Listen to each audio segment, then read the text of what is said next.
Hello students, कैसे हैं? बढ़िया हैं। मैं तिवारी क्लास में आपका स्वागत करता हूं। आज हम लोग मैट्रिक्स की क्वेश्चन बैंक को सॉल्व करेंगे और मैं आपको सॉल्व करके दिखाऊंगा कि मैट्रिक्स के क्वेश्चन बैंक के न्यूमेरिकल कैसे सॉल्व करते हैं। ठीक है, सबसे पहले इसमें जो क्वेश्चन दिए हैं वो 1 मार्कर क्वेश्चन दिए हुए हैं।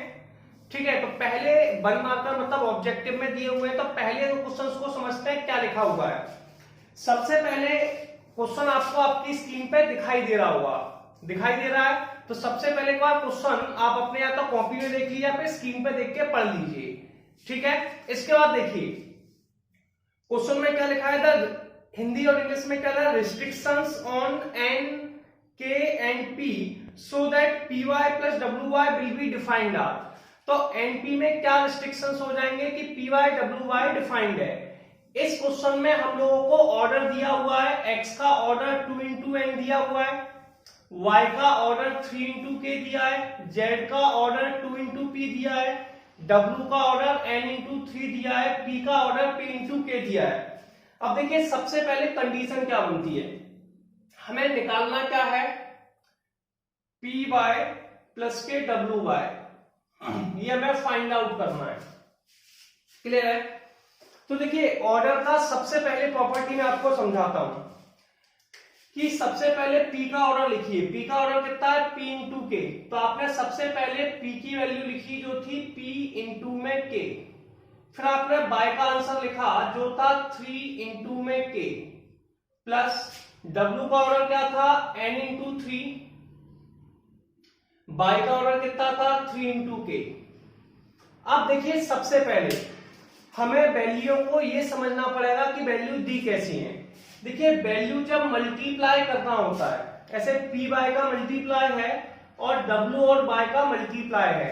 अगर वैल्यू का मल्टीप्लाई करना है तो बीच वाली वैल्यू सेम होनी चाहिए। ठीक है, अगर वैल्यू का मल्टीप्लाई करना है तो बीच वाली वैल्यू सेम होनी चाहिए, यानी कि k और 3 आपस में बराबर होनी चाहिए, तभी मल्टीप्लाई हो सकता है। तो ये मल्टीप्लाई की कंडीशन है, यानी कि k किसके बराबर होना चाहिए, 3 के, और 3 तो 3 के बराबर है। ये पहली कंडीशन प्रूफ हुई।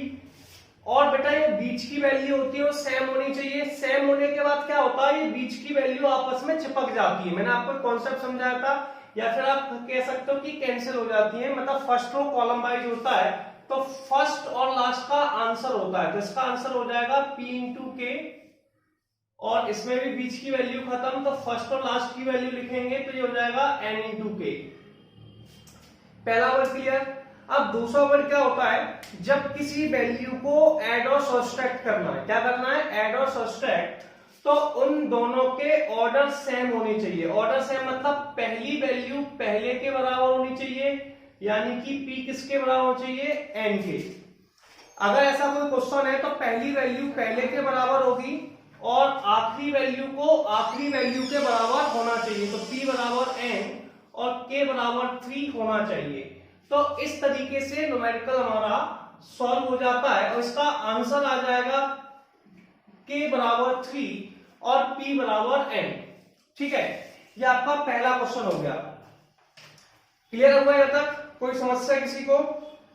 इसी क्वेश्चन का हम सेकंड वाला क्वेश्चन देखेंगे। तो देखिए क्वेश्चन नंबर सेकंड पोर्शन में इसमें क्या लिखा है कि n का आंसर p के बराबर है।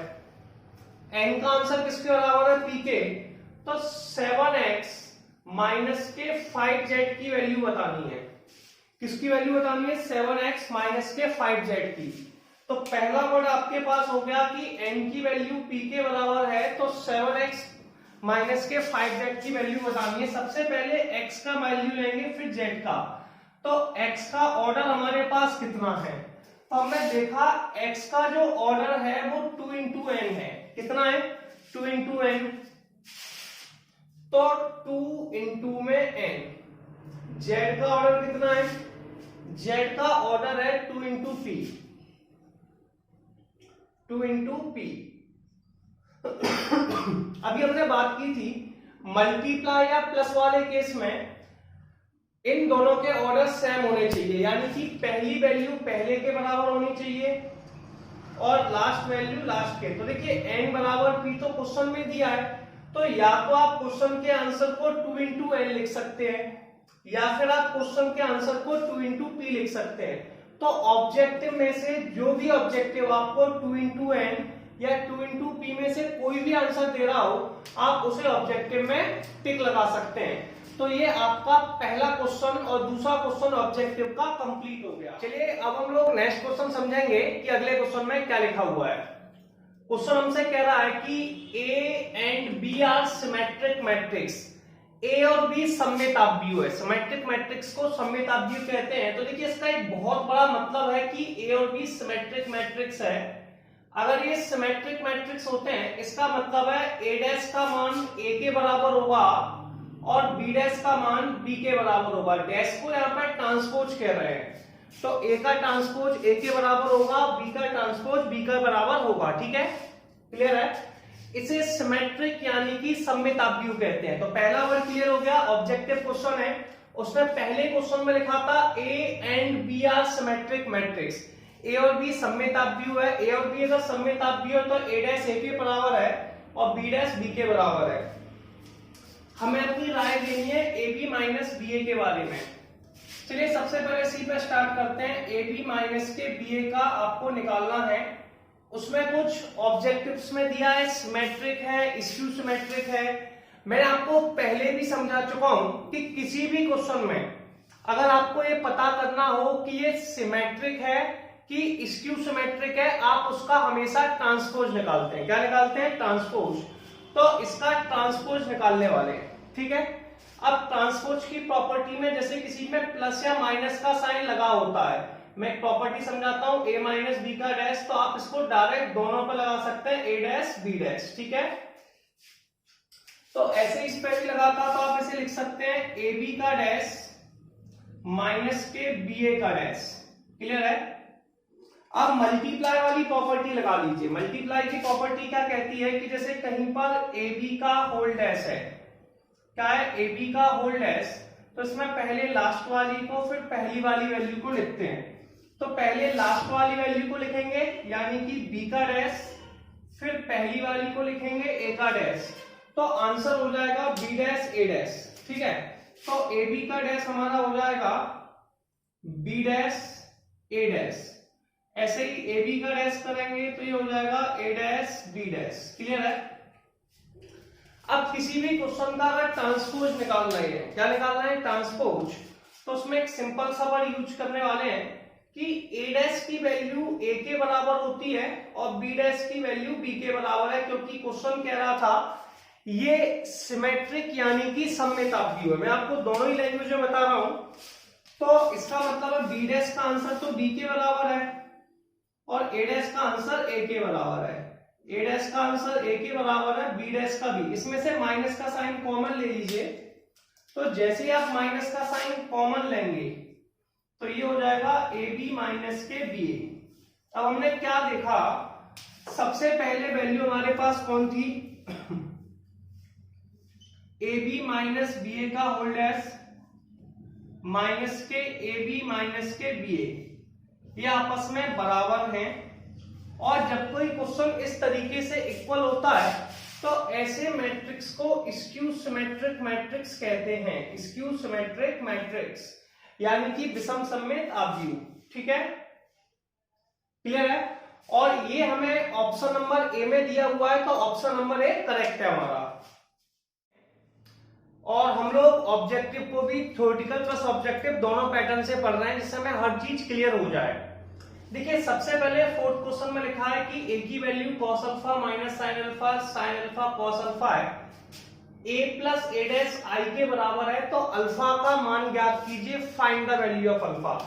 डैश को यहाँ पर ट्रांसपोज कहते हैं। तो सबसे पहले ए डैश निकाल लीजिए, इसका मतलब होता है ट्रांसपोज।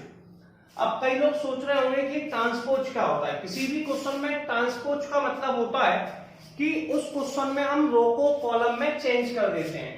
जैसे कि हमारी फर्स्ट रो है, इसे कॉलम में चेंज कर देंगे तो cos अल्फा माइनस के साइन अल्फा, ये भी हमारी फर्स्ट रो है, इसे कॉलम में चेंज कर देंगे साइन अल्फा और cos अल्फा। ठीक है, तो ये ए। अब हमारे पास क्वेश्चन में लिखा हुआ है a प्लस के ए डैश इक्वल टू आई। एक आंसर हमें ऊपर दिया हुआ है जो हमारे पास है कॉस अल्फा माइनस के साइन अल्फा और कॉस अल्फा। दूसरी वैल्यू हमारे पास ए डैश की वैल्यू हमारे पास है cos alpha sine alpha minus के साइन अल्फा और कॉस अल्फा। अब सबसे बराबर में लिखा है आई को यहाँ पे आइडेंटिटी मैट्रिक्स कहते हैं। क्या कहते हैं? Identity matrix. इसका आंसर होता है 1001। कितना होता है? 1001। इसे आइडेंटिटी मैट्रिक्स यानी कि आई कहते हैं। ठीक है, अब देखिए मैट्रिक्स का एक प्रॉपर्टी है कि फर्स्ट वैल्यू को फर्स्ट वैल्यू में ऐड किया जाता है, यानी कि हम ये कह रहे हैं कि corresponding element are adding each other. ठीक है, कॉरस्पॉन्डिंग एलिमेंट्स को जोड़ा जाता है। तो कॉस अल्फा को कॉस अल्फा में ही जोड़ेंगे तो ये हो जाएगा 2 कॉस अल्फा। माइनस के साइन अल्फा को माइनस में जोड़ेंगे तो 0 हो जाएगा भैया प्लस वाले में। साइन को साइन में 0 आ गया। कॉस को कॉस में 2 कॉस अल्फा। ये आपके पास ऑप्शंस हो गए। आंसर आ गया 1001। अब हम क्या देख रहे हैं कि फर्स्ट वैल्यू जो है वो आपकी फर्स्ट वैल्यू के इक्वल है, यानी कि 2 कॉस अल्फा 1 के इक्वल है। तो आप यहां लिख सकते हैं 2 कॉस अल्फा इक्वल टू 1। 2 को नीचे भेज दीजिए। Cos alpha equal to 1/2। अब आपको देखिए कॉस में दिया हुआ है तो आपको बताना होगा कि कॉस में 1/2 किसकी वैल्यू होती है। तो हम सबको पता है कि cos 60 की वैल्यू 1/2 होती है। 12th में जो एंगल्स लिए जाते हैं वो रेडियन में लिए जाते हैं। क्या में लिए जाते हैं? रेडियन में।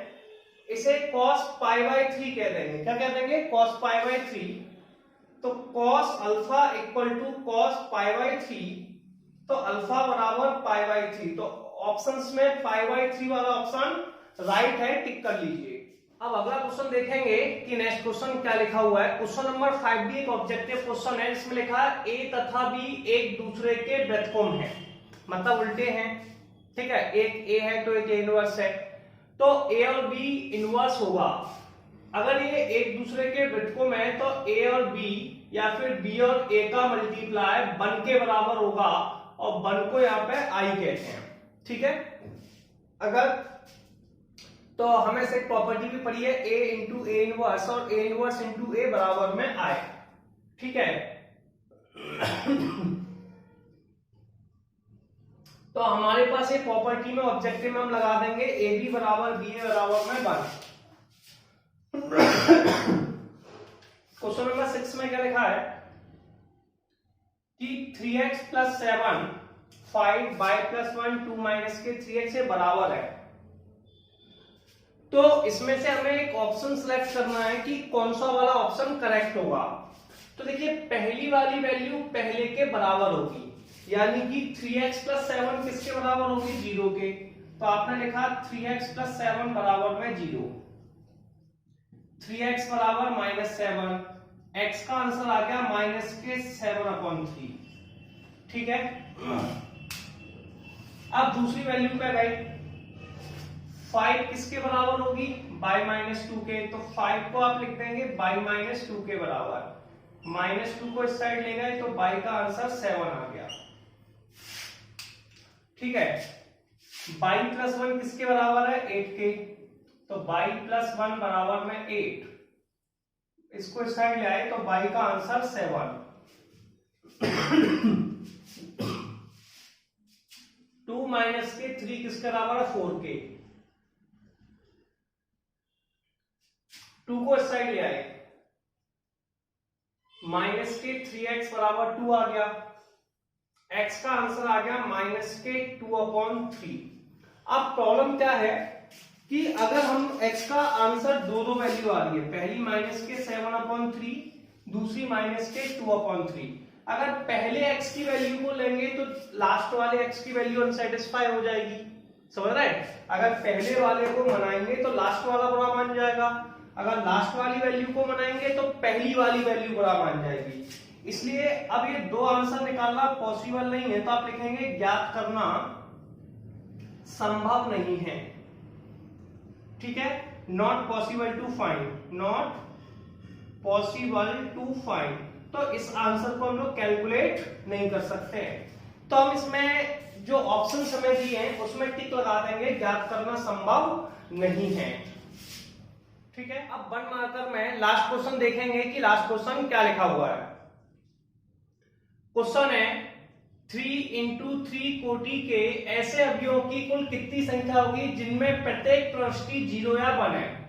The number of all possible matrix of order 3 into 3 0 and 1। देखिए परमुटेशन और कॉम्बिनेशन का सवाल है। 3 into 3 का मैट्रिक्स है, इसका मतलब इसमें 9 एलिमेंट यानी कि 9 अवयव होंगे। ठीक है, अगर हम पहले बॉक्स को फिल करेंगे तो 2 टाइप से, दूसरे प्लेस को 2 टाइप से, तीसरे को 2 से, चौथे को। देखिए हमारे पास 9 जगह है, वैल्यू हमारे पास कितनी है 2, 0 और 1। तो पहले प्लेस को मतलब भरने के तरीके 2, दूसरे को भरने के 2, तीसरे को वो, फिर चौथा, पांचवा।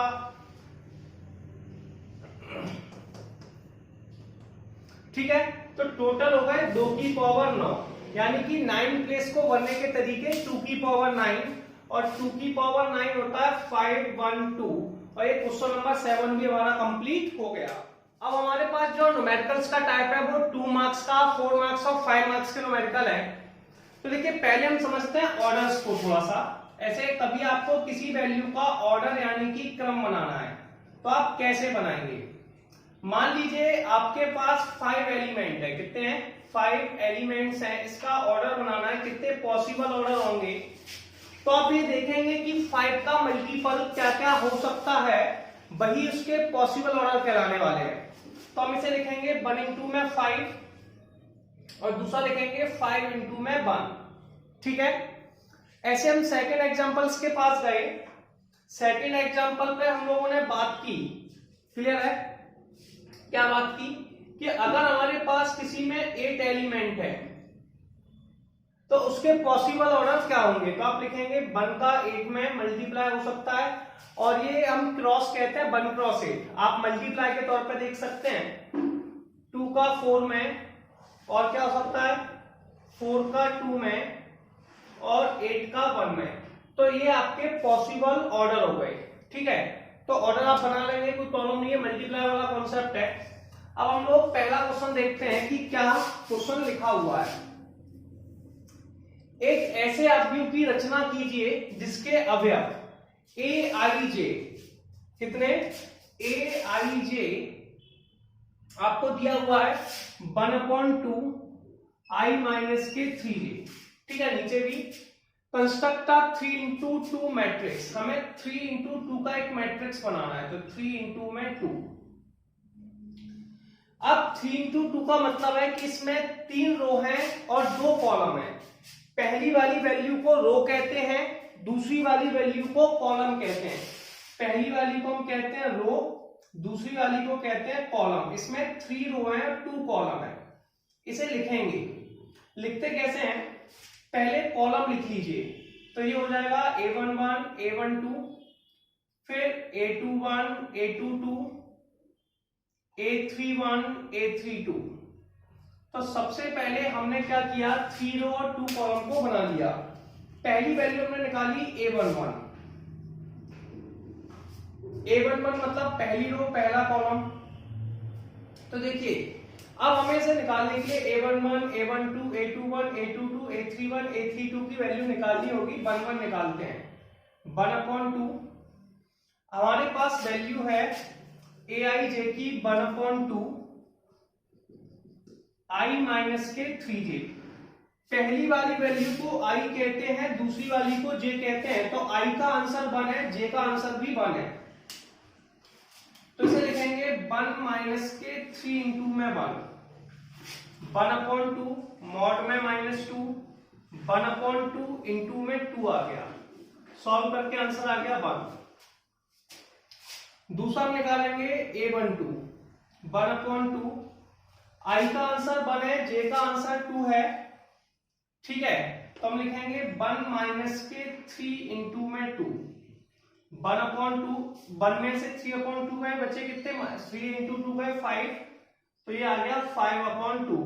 मॉड लगा हुआ है। ये मॉड की एक क्वालिटी है, आप सबको पता है, मॉड में चाहे वैल्यू नेगेटिव हो चाहे वैल्यू पॉजिटिव हो, हमेशा आंसर को पॉजिटिव लेना होता है। अगला है a21, क्लियर है। a21 की वैल्यू हो जाएगी 1/2, आई का आंसर पहला वाला 2, दूसरा वाला 1, 2 माइनस के 3 इंटू 1,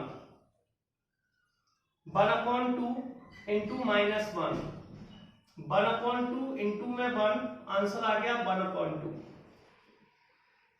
a22, ठीक है, a22 को भी लिखेंगे तो 1/2, आई का आंसर 2, जे का 2, तो 2 माइनस के 3 इंटू 2, 1/2 माइनस के 4, मॉड में है तो प्लस में ही आना है, 1/2 इंटू 4, आंसर आ गया 2। इसके बाद निकालना है a31, आई का आंसर 3, जे का 1, 1/2, 3 माइनस के 3 इंटू 1, आंसर आ गया 0। a32, आई का आंसर 2, जे का 2, सॉरी आई का 3, जे का 2, तो 3 माइनस के 3 इंटू 2, पहला आई का दूसरा जे का, तो ये आ गया 1/2 माइनस के 3, आंसर आ गया 3/2। अब ये सारी वैल्यू निकालने के बाद इनका यूज क्या होता है कि भैया इनकी जगह रखना होता है। तो आप पहले क्या करेंगे, बताएंगे कि a11 का आंसर कितना है 1, a12 का आंसर कितना है 5/2, a21 का आंसर कितना है 1/2, a22 का 2, a31 का आंसर 0, a32 का आंसर 3/2, और ये हमारे इस क्वेश्चन का आंसर हो गया। चलिए अब हम लोग नेक्स्ट क्वेश्चन देखेंगे कि क्या लिखा हुआ है। Find the value of A B C D, A B C D का मान ज्ञात कीजिए। जब भी ये वैल्यू ज्ञात करना होता है तो हम कॉरस्पॉन्डिंग एलिमेंट्स को मिलाते हैं, यानी कि पहली वैल्यू पहले के बराबर होती है, तो 2a प्लस के b 4 के बराबर है, दूसरी वैल्यू दूसरे के बराबर है, यानी कि a माइनस के 2b माइनस 3 के बराबर है। मान लो इक्वेशन फर्स्ट है, इक्वेशन सेकंड है। ऐसे आगे के कॉरस्पॉन्डिंग एलिमेंट देखते हैं, तो 5c माइनस के d किसके बराबर है 11 के, और 4c प्लस के 3d किसके बराबर है 24 के। Equation third, equation fourth. अब हम सॉल्व कैसे करते थे, 10th का मेथड याद करते हैं। देखिए दो मेथड है, या तो इस वाली वैल्यू को 2 को ऊपर मल्टीप्लाई कर दो या फिर इस 2 को नीचे कर दो, ठीक है। अगर सेम पे हम क्या करते हैं, कोफिशिएंट को सेम बनाते हैं। क्या करते हैं, कोफिशिएंट को सेम बनाते हैं। कोफिशिएंट को सेम बनाने पर अगर ये वैल्यू सेम साइन की है तो सब्सट्रैक्ट कर देते हैं, अपोजिट साइन की है तो क्या कर देते हैं। अब सुनिए, multiply 2, multiply multiply 2 in equation second. 2 का मल्टीप्लाई नीचे कीजिए, पहला आ गया 2a प्लस के b बराबर 4, 2 का मल्टीप्लाई नीचे किए 2a माइनस के 4b माइनस के 6, 2 का मल्टीप्लाई इक्वेशन सेकेंड में कर दिया। देन सब्सट्रैक्ट, देन सब्सट्रैक्ट का मतलब उसके बाद घटा दीजिए। तो घटाना है, घटाने में क्या होता है, नीचे वाले के साइन चेंज करते हैं। नीचे प्लस का लिखा है इसे माइनस का कर देंगे, माइनस का लिखा है तो प्लस का कर देंगे, ये माइनस का लिखा है तो प्लस का, ये दोनों घट गए। b और 4b होते हैं 5b, और ये आ गया आपका 10। b का आंसर हमारा 2 आ गया, कितना आ गया 2। b की वैल्यू को आप इक्वेशन फर्स्ट में रख दीजिए। Put the value of b in equation first, put the value of b in equation first, ठीक है। इसमें रखते हैं तो ये आ गया 2a प्लस के 2 बराबर में 4, 4 को इस साइड ले जाएंगे, 2a बराबर 2 आ गया, a का आंसर 1 आ गया। तो अभी हमारे पास दो आंसर आ चुके हैं 1 और 2। अब a और b के आंसर आ चुके हैं। अब हमें अगले दो आंसर्स कैलकुलेट करने हैं c और d के। इसके लिए हम एक काम कर सकते हैं, 3 का मल्टीप्लाई ऊपर कर सकते हैं, ठीक है। तो हम लिख सकते हैं मल्टीप्लाई 3 इन इक्वेशन थर्ड। 3 का मल्टीप्लाई इक्वेशन थर्ड में कर देंगे, देन एडिंग 5c। अब देखिए 3 का मल्टीप्लाई वो सारी वैल्यू में होगा, केवल इसमें नहीं होता। मल्टीप्लाई 3 का मतलब है इन सबके साथ होगा। 5c में करेंगे तो आ जाएगा 15c, इसमें करेंगे 3 का मल्टीप्लाई तो आ जाएगा 3d, और यहां पे आ जाएगा 33। 4c प्लस के 3d इक्वल टू 24। 3d से 3d कट गए, 15 और 4 कितने होते हैं 19c, और ये हो गया 57। 19 से 57 काट दीजिए, 3 आ गया।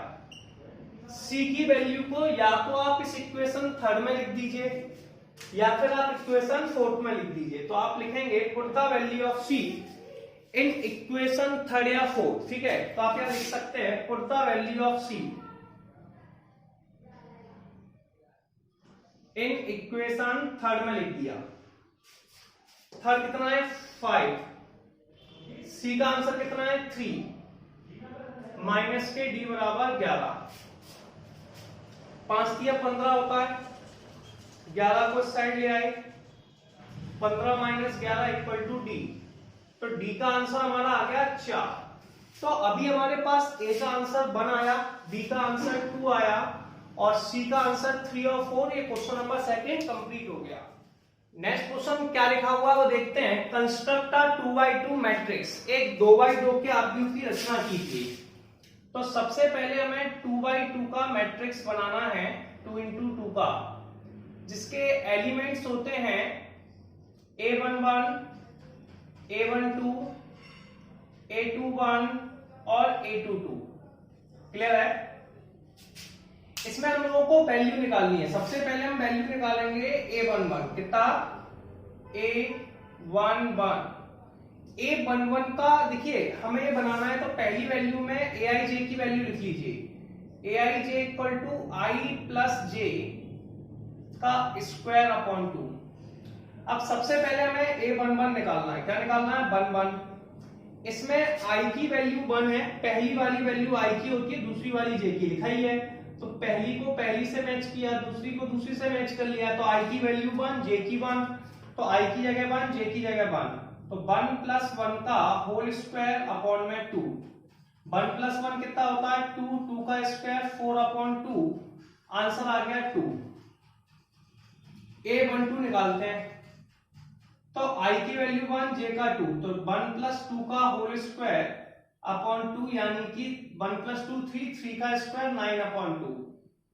a21 2 प्लस 1 का होल स्क्वायर अपॉन में 2, ये भी 9 अपॉन 2 आ गया।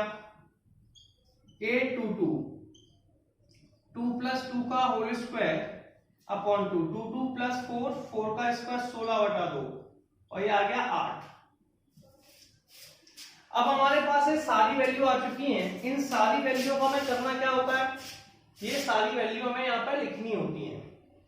a11 का आंसर है हमारे पास 2, 9/2, 9/2 एंड 8। और ये क्वेश्चन नंबर हमारा फर्स्ट वाला कंप्लीट हो गया। अब हमारे पास सेकंड में क्या लिखा है i/j। aij की वैल्यू कितनी लिखी है i/j। इसे भी सॉल्व करने के लिए हमें a11, a12, a21 और a22 की वैल्यू निकालनी पड़ेगी। जैसे हमने a11 निकाला तो 1/1 1 आ गया। a12 निकाला 1/2 1/2 ही आ गया। a21 निकाला 2/1 2 आ गया। a22 निकाला 2/2 तब भी 1 आ गया। अब ये a22 की वैल्यू कितनी थी हमारे पास, a11, a12, a21 and a22, इसमें वैल्यू रख देंगे 1, 1/2, 2 और 1, और ये हमारा क्वेश्चन सॉल्व हो गया। अब थर्ड वाले को हम खुद कर लेंगे, i j की वैल्यू लिखनी है, तो आप इस क्वेश्चन को थर्ड को कंप्लीट करेंगे। उसके बाद आपने देखा होगा कि कुछ न्यूमेरिकल में इसके बाद जो है वो डेफिनेशन दी हुई है। जैसे कि क्वेश्चन नंबर 5 में हम देखते हैं कि वो पूछता है हमसे स्तंभ आव्यूह यानी कि कॉलम मैट्रिक्स की डेफिनेशन बतानी है। तो देखिए कॉलम मैट्रिक्स क्या होता है, जिसमें एक कॉलम होता है, कॉलम मैट्रिक्स। कॉलम मैट्रिक्स हमारा वो मैट्रिक्स होता है जिसमें एक कॉलम होता है। क्या होता है? One column. सिंपल था आंसर है कि वो मैट्रिक्स जिसमें वन कॉलम होता है इसे कॉलम मैट्रिक्स कहते हैं। जैसे कि एग्जांपल के तौर पे 1 2 3, ठीक है, इसे स्तंभ आव्यूह कहते हैं। अगर वो पूछेगा रो मैट्रिक्स क्या है तो आप बताएंगे इसमें एक रो होता है। तो ये क्वेश्चन नंबर 5 हमारा हो गया कि वो मैट्रिक्स जिसमें एक स्तंभ होता है उसे कॉलम मैट्रिक्स कहते हैं। वो आव्यूह जिसमें एक कॉलम होता है उसे कॉलम मैट्रिक्स कहते हैं। तो ये वन कॉलम जिसमें है वो कॉलम मैट्रिक्स है। अब तो ऐसे हम लोग 5 क्वेश्चन भी कंप्लीट करेंगे। अब देखिए हमें यहां से क्वेश्चन नंबर 6 का फर्स्ट स्टार्ट करना है। x प्लस वाई किसके बराबर है? 6 के। तो आप लिख सकते हैं कि x प्लस वाई 6 के बराबर है। पहली इक्वेशन हो गई। 2 के बराबर है। 5 प्लस जेड किसके बराबर है? 5 के। तो दूसरी इक्वेशन हो गई 5 प्लस के जेड बराबर में 5। तीसरी इक्वेशन हो गई एक्स वाई बराबर में 8। 5 को इस तरफ ले गए, जेड की वैल्यू 0 आ गई। अब सुनिए x को इस तरफ ले जाते हैं, y का आंसर आ गया 6 माइनस के x। y का आंसर कितना आ गया? 6 माइनस के x। एक्स वाई बराबर 8 है तो देखिए यहां पर y का आंसर लिखेंगे जो है 6 माइनस के x इक्वल टू में 8। x का मल्टीप्लाई दोनों वैल्यू में करेंगे जो था 6x माइनस के एक्स स्क्वायर इक्वल टू में 8। क्लियर है? अब इन दोनों वैल्यू को दूसरी तरफ ले जाते हैं जो हो जाएगा एक्स स्क्वायर माइनस के 6x प्लस के 8 equal to 0। X square minus 4x minus 2x plus 8 equal to 0। Clear है? इन दोनों में से x की वैल्यू को कॉमन ले लीजिए, x माइनस के 4, इसमें से -2 कॉमन ले लीजिए, x माइनस 4। x के दो आंसर आ गए, x माइनस 2 और x माइनस के 4। x के दो आंसर हो गए 2 और 4। अब जो x के दो वैल्यू हैं, एक x का आंसर था 2 और y का आंसर कितना था? 6 माइनस x। तो 6 माइनस 2 यानी कि 4। अगर x का आंसर 2 है तो y का आंसर 4 है। दूसरी बात, अगर x का आंसर 4 है तो y इक्वल टू 6 माइनस 4 यानी कि 2। तो when x equal to 4 y बराबर में 2 आ गया। और ये क्वेश्चन नंबर 6 का फर्स्ट हमारा कंप्लीट हो गया। अब हम लोग क्वेश्चन नंबर 6 का सेकंड देखेंगे। देखिए यहाँ पे कंपेयरिंग करना सिखाया जाता है। मैंने बताया था कि कॉरस्पॉन्डिंग एलिमेंट्स बराबर होते हैं, यानी कि पहली वैल्यू पहले के बराबर होगी, दूसरी वैल्यू दूसरे के बराबर होगी और तीसरी वैल्यू तीसरी के, यानी कि जो कॉरस्पॉन्डिंग एलिमेंट्स है वो बराबर होंगे। तो आप कहेंगे कि x प्लस वाई प्लस के z बराबर में 9, x प्लस के z बराबर में 5, y प्लस z बराबर में 7। इसे इक्वेशन फर्स्ट मान लो, इसे सेकंड मान लो, इसे इक्वेशन थर्ड मान लीजिए। अब आपके पास दो ऑप्शन है, पहला इक्वेशन फर्स्ट में से सेकंड घटा दीजिए या फिर इक्वेशन फर्स्ट में सेकंड को वैल्यू रख दीजिए। चलिए घटाना ज्यादा बेटर है तो आप लिखेंगे सब्सट्रैक्ट। क्या लिखेंगे? Subtract equation first y equation second. First में से सेकंड को घटा दिया। पहली इक्वेशन कितनी है? x प्लस के y प्लस के z, फिर माइनस का साइन लगाया, इसमें से x प्लस के z घटा दिया, 9 में से 5। लेफ्ट हैंड साइड को लेफ्ट हैंड साइड से, राइट हैंड साइड को राइट से। x को x से काट दीजिए, z को z से काट दीजिए, y का आंसर 4 आ गया। ठीक है? अब इस बाई के आंसर को या तो आप इसमें रख दीजिए इक्वेशन थर्ड में, या फिर फर्स्ट में से थर्ड को फिर घटा दीजिए, तो आपके पास दो आंसर आ जाएंगे। तो आप फिर से कर सकते हैं, subtract equation first, subtract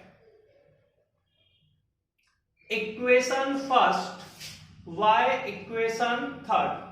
first को थर्ड में से घटा दीजिए। पहली इक्वेशन कितनी है, x प्लस के y प्लस के z, फिर माइनस का साइन y प्लस के z, 9 माइनस के 7, y से y काट दिया, z से z काट दिया, x 9 में से 7 गए, 2 बचे। y का आंसर 4 है, x का आंसर 2 है। x और y के आंसर्स को इक्वेशन फर्स्ट में पुट कर दीजिए। ठीक है, तो आप लिखेंगे put the value of x and y in equation first. ठीक है, x का आंसर कितना है 2, y का 4 प्लस के z बराबर में 9, 2 प्लस 4 6 होते हैं, तो 9 माइनस के 6, z का आंसर 3 आ गया।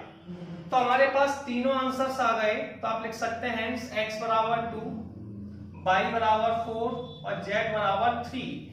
और ये क्वेश्चन नंबर 6 का सेकंड कंप्लीट हो गया। अब हम लोग क्वेश्चन नंबर 7 देखेंगे क्या लिखा हुआ है। क्वेश्चन नंबर 7 में लिखा है a minus b 2a plus c 2a minus b 3c plus d equal to, ये वैल्यू दिए, दो मैट्रिक्स दे रखे हैं। क्वेश्चन हमसे कह रहा है a और b की वैल्यू निकालिए। मैंने बताया था कि कॉरस्पॉन्डिंग एलिमेंट्स बराबर होते हैं, यानी कि a माइनस बी माइनस 1 के बराबर है।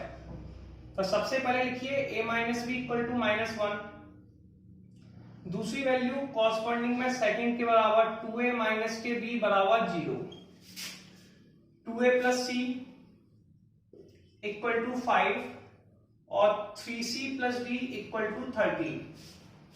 अब ये आपकी हो गई इक्वेशन फर्स्ट, ये सेकंड, ये थर्ड और ये आपकी फोर्थ। अब हम क्या करेंगे कि इन दोनों इक्वेशन को सब्सट्रैक्ट कर देंगे, क्योंकि b के जो साइन है वो एक जैसे हैं। तो हम लोग क्या करेंगे, दोनों को सब्सट्रैक्ट कर देंगे। तो हम लिखेंगे subtract equation first and equation second. पहली और दूसरी इक्वेशन को सब्सट्रैक्ट कर देंगे। ठीक है, पहली इक्वेशन है a माइनस बी, फिर माइनस का साइन लगाओ, 2a माइनस के b माइनस 1 माइनस 0। सबसे पहले हम क्या करेंगे, b से b को कैंसिल आउट करेंगे, कट गया। a में से 2a गया, माइनस के a बराबर माइनस के 1, a का आंसर 1 आ गया। अब a की जो वैल्यू आई है उसे या तो इक्वेशन फर्स्ट में लिख दिया, सेकंड में, तो आप लिखें put the value of a, put the value of a in equation first. a की वैल्यू को इक्वेशन फर्स्ट में लिख दीजिए। तो 1 minus b equal to minus 1, इसे दूसरी तरफ ले गए, minus b minus 1 minus 2, b का आंसर आ गया माइनस के 2 यानी कि प्लस 2। ठीक है, क्लियर है। अब इस इक्वेशन को ध्यान से देख रहे हैं, यहाँ पे a और c है। a की वैल्यू हम निकाल चुके हैं, तो a का मान हम लिख देंगे किसमें, इक्वेशन थर्ड में। तो हम लिखेंगे put the value of a, ऊपर भी लिख सकते हैं, put the value of a in equation third. Equation third में a का मान लिखा, तब 2 इंटू में 1, a का मान 1 है, इस तरफ लिख दिया, प्लस के c इक्वल टू 5, 2 इंटू 1 2 होता है, साइड ले गए, तो c बराबर 5 माइनस 2 यानी कि 3। अब c का आंसर भी आ गया। अब हम गए इसके पास, तो इस इक्वेशन में c की वैल्यू लिख दो, put the value of c in equation fourth. अब 3 इंटू 3 प्लस d बराबर 13, 3 इंटू 3 को साइड ले गए, 13 माइनस के 9, 13 माइनस के 9 4 होता है, तो d का आंसर 4 आ गया। इसके बाद लिख सकते हो हेंस a बराबर 1, b बराबर 2, c बराबर 3, d बराबर 4। ठीक है, और ये क्वेश्चन नंबर 7 हमारा कंप्लीट हो गया। अब हम लोग नेक्स्ट क्वेश्चन देखेंगे कि अगला क्वेश्चन क्या लिखा हुआ है। देखिए क्वेश्चन नंबर 8 में दिया हुआ है a का आंसर √3 1 -1 2 3 0 बी का आंसर 2√5 1 माइनस 2 3 1/2। क्वेश्चन कह रहा है a प्लस बी निकालिए। तो देखिए a प्लस बी में सबसे पहले a की वैल्यू लिखी, फिर प्लस का साइन लगा के b की वैल्यू लिखी। अब कभी भी किसी वैल्यू को ऐड और सब्सट्रैक्ट किया जाता है तो कॉरस्पॉन्डिंग एलिमेंट्स को किया जाता है। √3 को 2 के साथ ऐड किया तो ये आ गया √3 प्लस के 2। 1 को √5 के साथ ऐड किया तो ये आ गया 1 प्लस के √5। -1 को 1 के साथ ऐड करना है, आंसर आ जाएगा 0। 2 को -2 के साथ ऐड किया 0। 3 को 3 के साथ ऐड किया 6 और ये हो गया 1/2। क्लियर है? अब ऐसे ही क्वेश्चन नंबर 9 देखेंगे। a की वैल्यू है 1 2 3 2 3 1। b का आंसर है 3 -1 3 -1 0 2। पहले निकालेंगे 2a माइनस के b। तो सबसे पहले इधर देखिए 2 का मल्टीप्लाई तीनों में किया 2 4 6, फिर नीचे वाले में किया 4 6 1। यहां पर लिखा था 2a माइनस बी, तो 2 लिखा, a का आंसर लिखा, फिर b का आंसर लिख दिया। मैट्रिक्स में जब भी किसी वैल्यू का मल्टीप्लाई किया जाता है तो वो ईच एलिमेंट में किया जाता है। हम पहले भी बात कर चुके हैं, जब भी मैट्रिक्स में मल्टीप्लाई होगा वो ईच एलिमेंट में होगा। इसे हम लोग कहते हैं कॉरस्पॉन्डिंग एलिमेंट सभी में होगा। ये आ गया। दूसरा आंसर है 3 माइनस के 1 3 -1 0 2। 2 में से 3 को घटाया, -1 आ गया, 4 1 5 और ये आ गया 3 5 6 माइनस के 1। और ये क्वेश्चन नंबर 9 भी हमारा कंप्लीट हो गया। अब हम लोग नेक्स्ट न्यूमेरिकल देखेंगे कि अगला न्यूमेरिकल क्या है। तो देखिए a का वैल्यू दे रखी है, b की वैल्यू दे रखी है, 2a प्लस 3x बराबर 5b है। 2a प्लस के 3x इक्वल टू 5b। हमें इससे x का मान निकालना है। तो सबसे पहले 2a को हम दूसरी तरफ लेके जाने वाले हैं। ठीक है, सबसे पहले 2a को दूसरी तरफ ले गए तो 3x बराबर आ चुका है 5b माइनस के 2a। क्लियर है? अब देखिए 5b, b का आंसर कितना है 2 माइनस के 2 4 2 माइनस के 5 1। क्लियर है? माइनस के 2a, a का आंसर कितना है 8 0 4 माइनस के 2 3 6। क्लियर है? अब जब भी किसी वैल्यू का मल्टीप्लाई करते हैं वो ईच एलिमेंट्स में करते हैं। 5 का 2 में किया 10, -10 5 और 20 10 5 25 और 5, 8 दूनी 16 0 8 4 माइनस के 6 और 12। अब 3x इक्वल टू कितना हो जाएगा, इन्हें सब्सट्रैक्ट कर लीजिए। 10 में से 16 गया माइनस के 6, ये आ गया -10, ये आ गया 12। 20 में से 8 गया, 10 और 4 14, माइनस के 31 और माइनस के 7। इसको नीचे ले गए तो x का आंसर आ गया 1/3, -6 -10 12 14 -31 और -7। और ये आप लोगों का x की वैल्यू आ गई है।